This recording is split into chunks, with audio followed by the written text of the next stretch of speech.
Good morning, ladies and gentlemen. Today I'm going to be taking you through a full day of eating. I'm going to show you exactly what I eat generally on a day-to-day basis. We're going to go through calories and macros. I'm going to tell you exactly how you can calculate your own calories and your own macros, and why you want to be using certain splits in certain situations.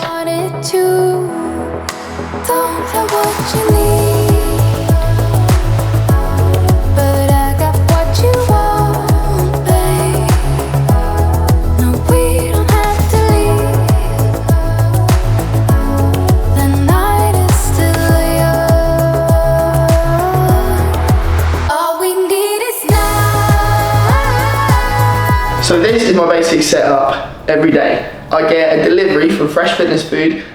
They send me 2 evening meals, breakfast, and then 2 snacks every day. So we've got, for today's breakfast, we've got a frittata, which is going to be delicious.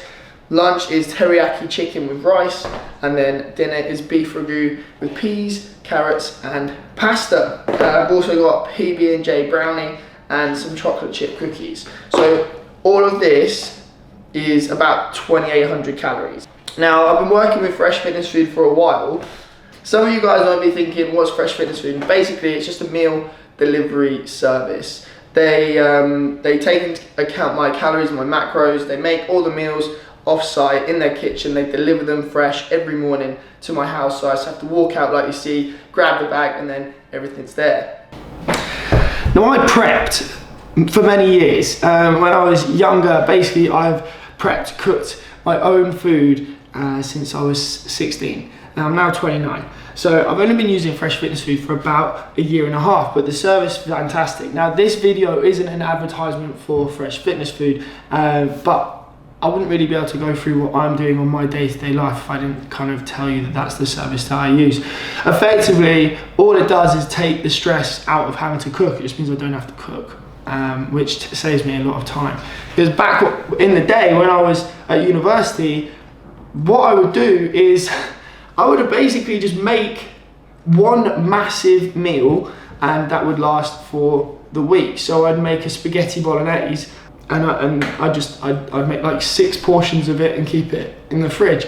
I've done the whole prep thing, and this just means I get a little bit more versatility, a little bit more variety, and I don't have to spend as much time cooking, which is an absolute godsend, really. So, as you can probably tell by my eyes, it's quite early in the morning. I'm going to be training in a couple of hours, so I'm going to be eating breakfast first. Now, it's about 500 calories this, which is the perfect amount for me. We've got a mixture of proteins, carbohydrates, and fats. So with this, we're just gonna have some potatoes, and we've got the frittata and some greens as well. So this is gonna give me food now, which is gonna slow release, and then by the time I'm training in about 1.5 hours, 2 hours, it's gonna be already kind of partially digested, and I'm gonna get that energy. I personally don't like training with much food in my stomach. If I'm training in the morning, I will probably not eat, but because I'll have been up for basically 3 hours before training, if I don't eat, then I'll be a little bit low on energy, and I won't really be feeling like fully vitalized and ready to go. So I'm gonna hit this up and then go. Too long, just hold me.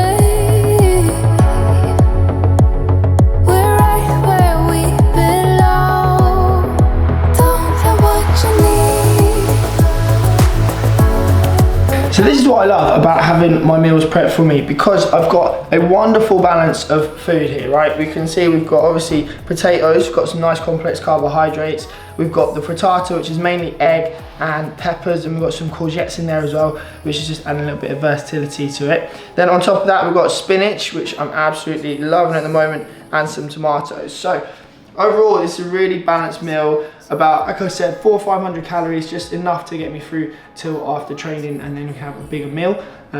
But in terms of what you're looking at for breakfast, I don't think many people are having a breakfast quite as balanced and well-rounded as this. Proteins, carbs, and fats, all in the right ratios to get you through to lunch. So now I'm gonna go meet Harv. We're gonna go have a big session. I'm super excited because I haven't seen him in a few weeks. He's been on holiday. So we're gonna link up. I'm gonna go train.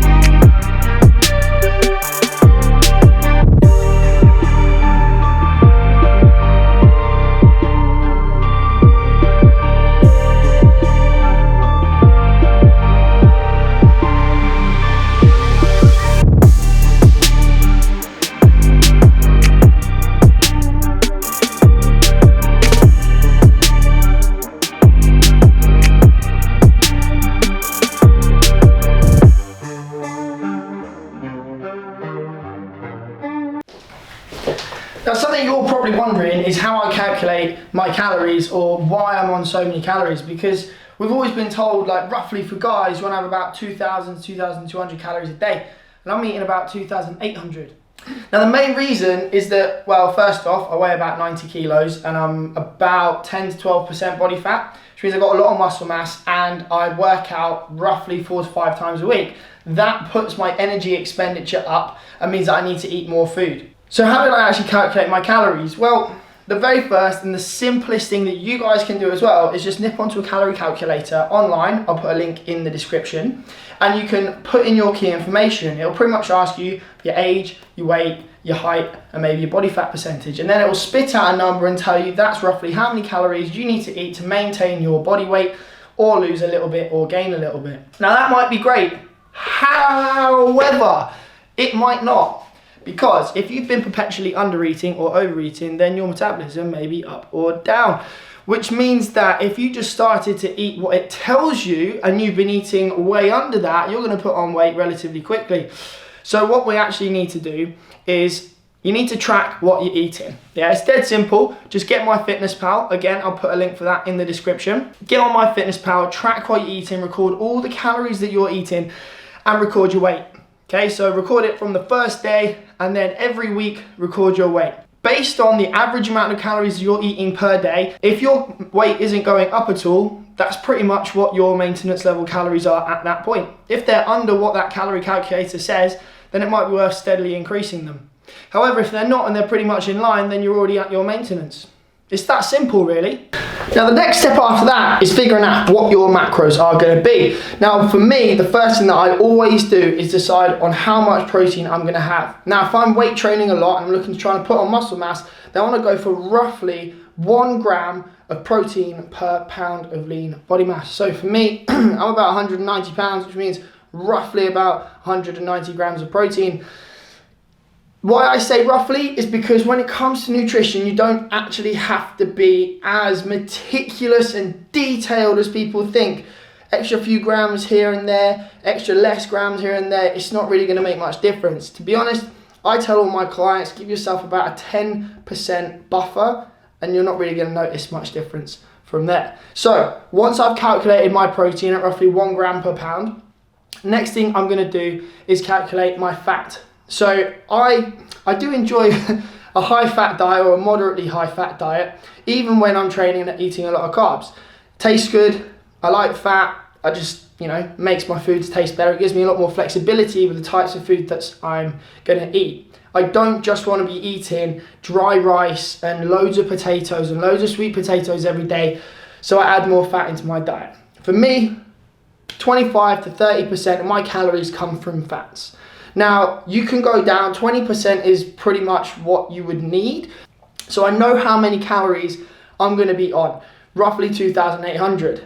25% of those I'll take as my fat calories, and then because there's 9 calories per gram of fat, I'll divide that number by 9, and I'll get the amount of grams of fat that I need. Now, what does that leave us with? Carbohydrates. That's what it leaves us with. So once you've figured out how much protein you're going to have and how much fat you're going to have, you basically have the rest of your calories from carbs. It's that simple. So for me, I've got roughly 180 grams of protein. I'm having about 90 grams of fat, and then the rest is going to be carbohydrates, which off the top of my head, I don't know. Now, something that people worry about, and they really shouldn't worry about, is actually how specific these numbers need to be. As I kind of mentioned before, they don't really need to be that specific. In fact, as long as you're eating roughly the right amount of calories and the right amount of protein, your split between carbs and fats doesn't really matter unless you're kind of top 2% bodybuilder type person. The vast majority of you watching this, honestly, your carb and fat split is sort of irrelevant, to be honest. That's why mine's up about 30%, because I like fats and it makes pretty much no difference. Now, if you are dieting, what do you do? Well, we figured out how many calories you need at maintenance, how much protein, carbohydrates and fats. Now, you want to diet, so what do? Unfortunately, most people will take a far too aggressive stance on this.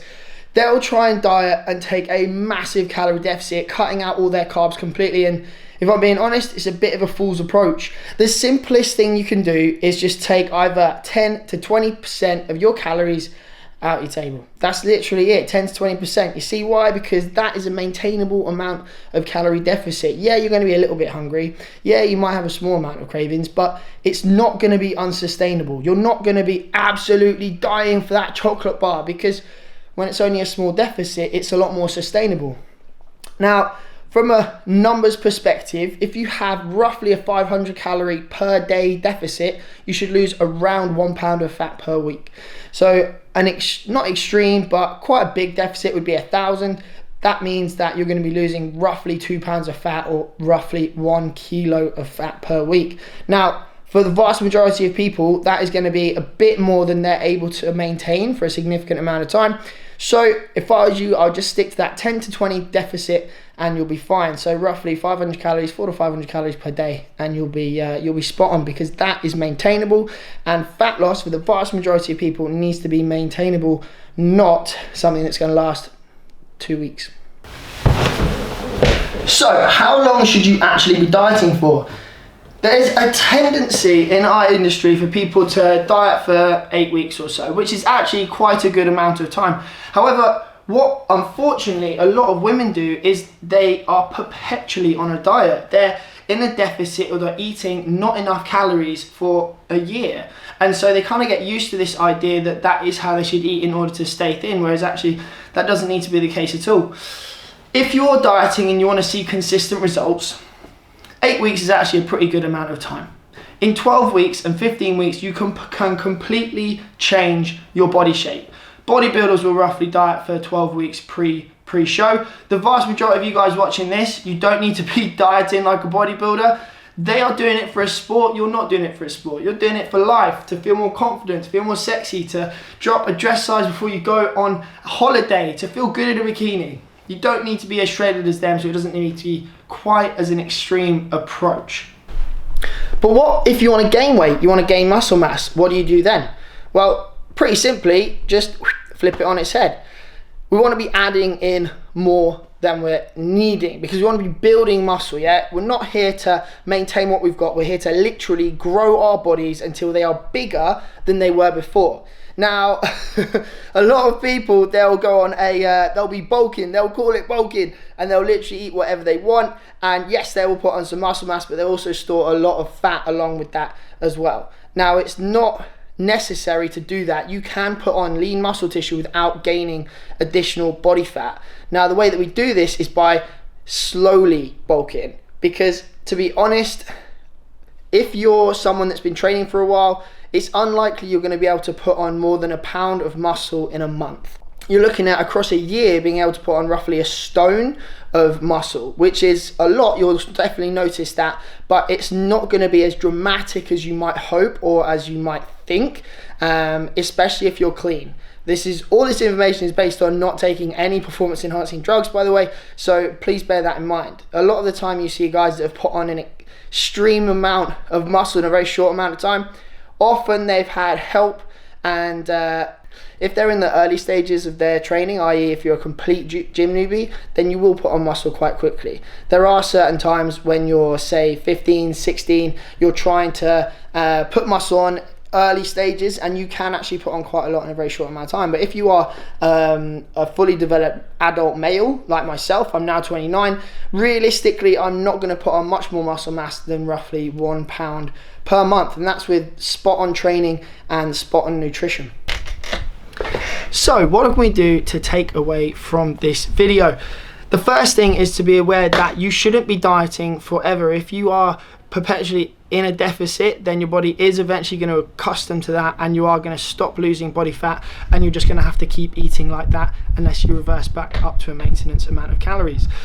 You should probably be only dieting for roughly 8 to 12 weeks at an absolute maximum end of the scale. Most people, just a 4-week period would be sufficient, and then go in and out of that diet and maintenance level calories.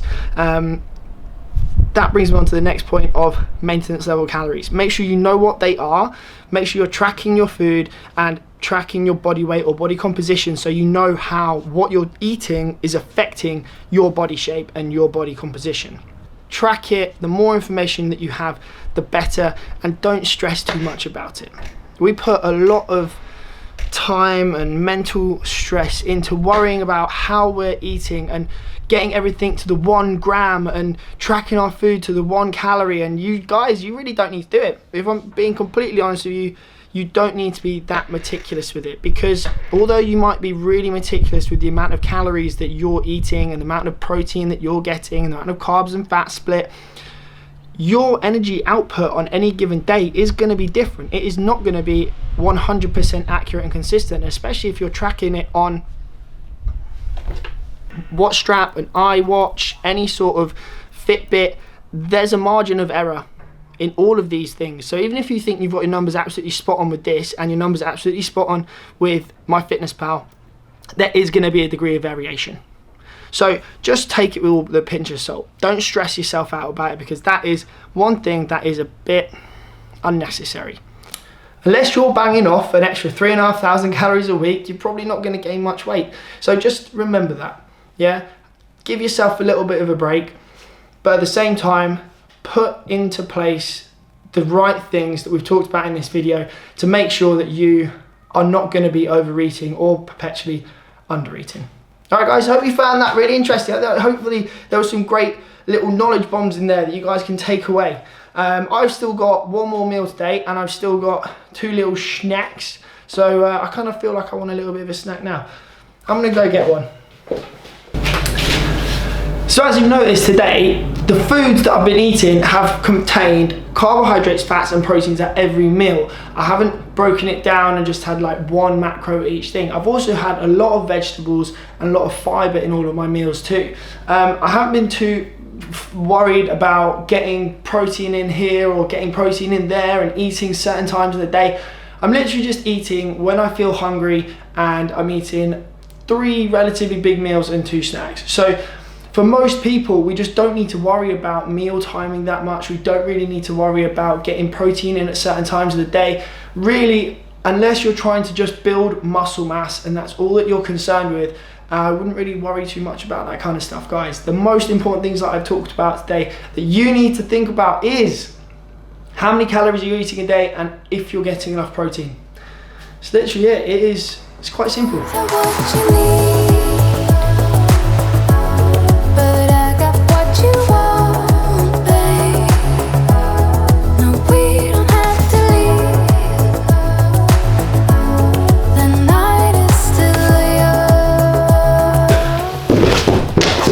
So that's the end of the video, guys. Thanks for watching. I hope you've learned a few things today. I hope you've enjoyed what I've been telling you all about: calories, macros, food, nutrition, everything, all that kind of stuff. As always, please like, comment, subscribe, do all the good stuff. I hope you've enjoyed it. And remember, if you want to follow me on Instagram, my user is @david.birtwistle. Have a great day, guys. Bye.